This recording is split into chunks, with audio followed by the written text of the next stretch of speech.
Сәлем оқушы, бүгін біз сенімен азайғыш, азайтқыш, қосылғыш, бөлінгіш, бөлгіш деген тақырыпты қарастырамыз. Енді осының атауларын қалай ұмытпаймыз, сол бойынша есептер шығарайық. Азайғыш пен азайтқышты бір цифрмен жазылған. Егер олардың айырмасы 7000 болса дейді. Яғни екеуі де бір цифрмен жазылу керек, және мәні 7000 болу керек. Демек,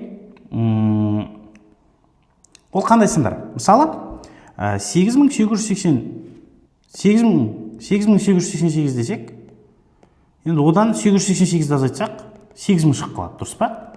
Келмейді. Яғни бұндай кезде біз бір подбор жасау керекпіз ғой, іздеу керекпіз. Әртүрлі сандарды қойып. Мысалы 7777, азайту 777. Тең болады 7000. Кеп тұр ма? Кеп тұр. Болды. Яғни біз ол екі санды анықтай алдық. Енді осы екі санның несін сұрап тұр? Қосындысын сұрап тұр.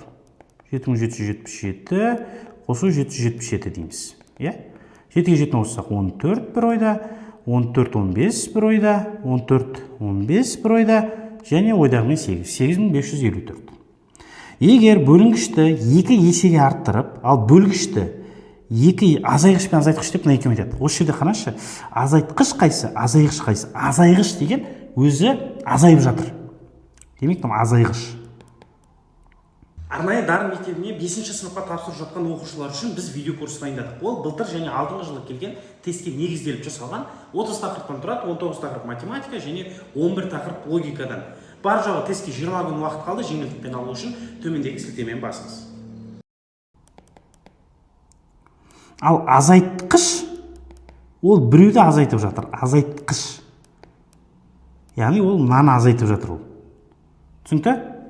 Енді егер бөлінгішті 8 есе арттырып, ал бөлгішті 2 есе, бөлінгіш деген ол өзі бөлініп жатқан сан.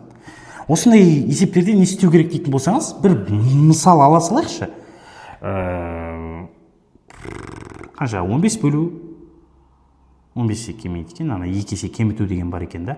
20 бөлу 4 дейік, мысалға. Тең 5. Енді осы жерде қайсысы бөлінгіш, қайсысы? Бөлгіш, азайтқыш дегендер оны екінші тұратындар. Бөлгіш, ол бөліп жатыр наны. Ана бөлінгіш өзі бөлініп жатыр.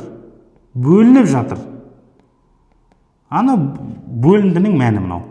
Енді қарас, осы жерде бөлінгішті 8 есе арттырды дейді. 8-ге көбейтейік. Болады 160. Ал бөлгішті 2 есе кеміт дейді. Болады 2.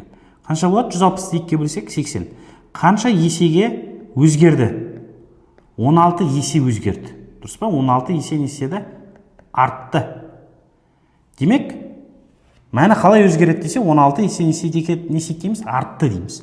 Бұны қалай шығарамыз десек, орнына сандар қоямыз осылай. Түсінікті?